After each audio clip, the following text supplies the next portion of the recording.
Hello YouTube, this is my review video of the Exceed Madfire. This is the .28 Racing Edition, and the first thing right out of the box is that it looks really well built. As you can see, these front and rear support arms for the shocks, they're tempered aluminum, really thick bars on front and back. It's got the big bore 16mm shocks front and back, and I've already went ahead and broken this in. Not too hard breaking it in. The only real problem I had is kind of my own ignorance. I forgot to fully charge my glow starter, and that was the only real thing about it. One thing I would have to say though is that the reason why I would think these models are a little bit cheaper to buy is because you have to do more tuning to these. They take way more tuning than what other models take. On the other side of that, this is an extremely durable buggy. It's very durable, very, very fast. I mean, I've had this thing upwards of probably 60+ miles an hour on road and actually popped the foam out of a tire and had to re-glue it back. And like I said, just takes a little more tuning than a normal car. That's the only difference that I would find between maybe a high-end like HPI Racing and Traxxas and these. They don't have a lot of cool designs on it. It's just kind of a cheap little body to it. But other than that, it's very, very fast, very durable. Here in a few minutes, I'm going to take the body off, but I'm going to go over a few things first. I changed out the wheels. These are not stock wheels that came on it. I got new tread that goes on them. See if you can see on the front and back. Here, I'll show you what the other wheels looked like. These are the ones that came on it. As you can see, there's absolutely no tread left on these. Just completely burned them out. I'm just going to use these for if I decide to go on the road, so I don't burn these out to begin with. These are cheap wheels. On the NitroRCX.com, these were probably, I think, $13 for 2 wheels. Then that's also including the inner foam and the rim itself. They came separated, so you had to glue them yourself, but not a biggie. Okay, I want to go over the starter kit real quick for you, to show you some little tips and things. Okay, when I first got my kit, I went ahead and ordered extra glow plugs, extra air filters, and I went to a hobby store and got the break-in oil and the air filter oil. It's a good starter kit. I mean, like I said, the glow starter, I kind of forgot to charge. It didn't hold charge that well, but as long as you keep up on it, it's not a big deal. The only main problem is that I know you had this is your flathead for your tuning, and there was a 4-way that came with it. The 4-way is a piece of crap. Just throw it away. It's a piece of junk metal, and it won't hold up to tightening anything. What I recommend getting is this right here. It's called a Husky. It's a 28-piece ratchet T-driver set. It's very nice to do any work or any other tuning that you want in your vehicle. Extremely well made. I use it for all my work I do on mine. Okay. The stock receiver. It's pretty nice. It's good for stock. I want to upgrade to a bigger, better one a little bit later on, but there's no problem with it. One thing I did is I went out and also got this. I made sure it was the same type of batteries that came with the kit to begin with. I went and got extra rechargeable batteries and this. So anytime I think that maybe a charge is running a little bit low on the batteries in the box, I just change them out, throw the old ones on the charger, wait a couple hours, and it's done. So you don't have to worry about too much about that. Okay, let me go ahead and take this off.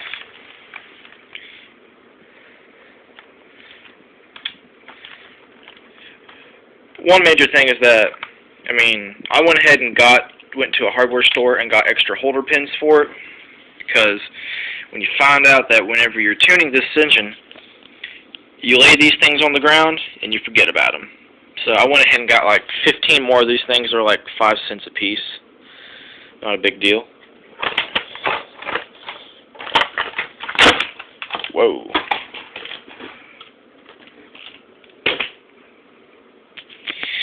Okay, you see it's a nice clean setup. No real problems with it. The only real thing I would have to say is that this gas tank right here, it kind of, I don't know, it's kind of dark, you can't really see it too well, but one side of these brake pads, the screw is underneath this gas tank. Kind of a similar problem back here, you can't really see it either, sorry about the lighting, is that the other screw on the left-hand side of the rear brakes is really, really close to the clutch bell. So you'd have to actually do some work to even get to those.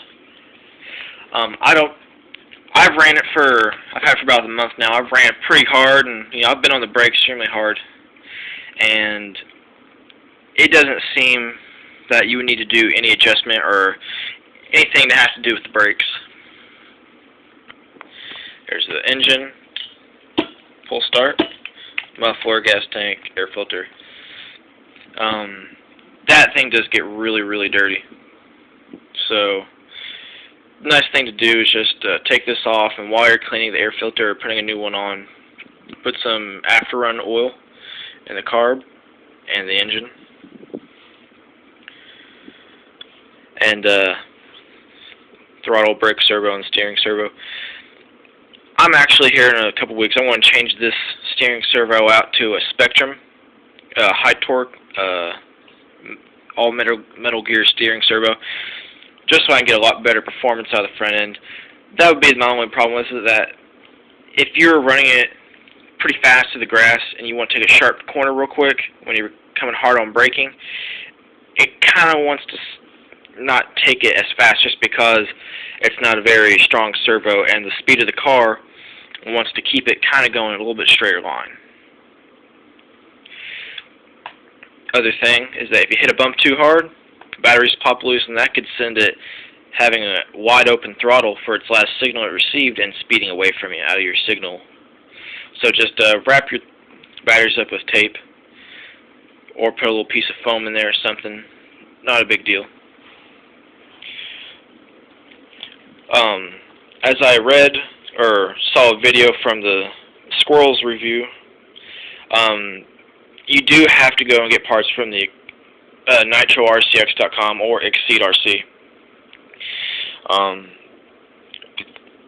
If you get them from Exceed RC or Nitro RCX, they come from California, so it's going to take a little bit to get to you, depending on where you are. Good shocks on it. Let me turn this on. Just kind of show you what I mean about the steering servo.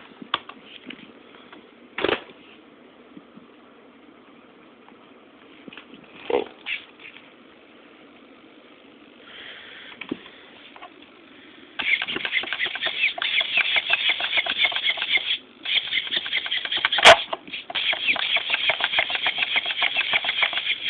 I don't know if you can tell from the quality of my camera, but that's actually very fast for the steering, or for the throttle servo.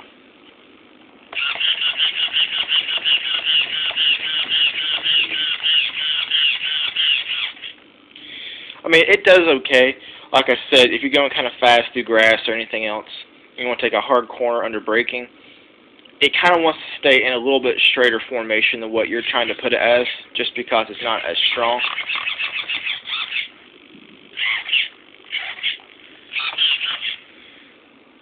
Sorry about that.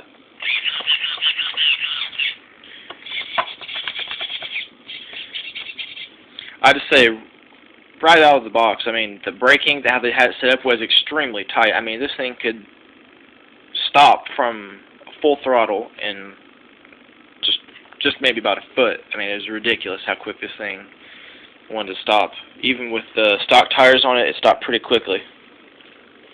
Turn this off. It's a nice clean setup. It's real compressed near the center. Like I said, there is a little bit of tight problems with that in case you want to adjust things on it. But it's all nice to the center. It keeps the weight down. Has these nice splash guards on it to kind of keeps it from spraying from these tires from getting inside. And I would say that's about it. Like the Squirrels review video, I would give it about the same. I mean, I don't have a huge collection or anything like that, but I would definitely give this like a A- because it's very, very, very durable. To me, the parts online aren't as big as a deal. I mean, unless you do some hardcore racing and you need these parts quick for some reason, then that would be a big problem for you. But for me, it's not that big a deal. I can stand to wait a little bit. So that's it. I'll see you all later.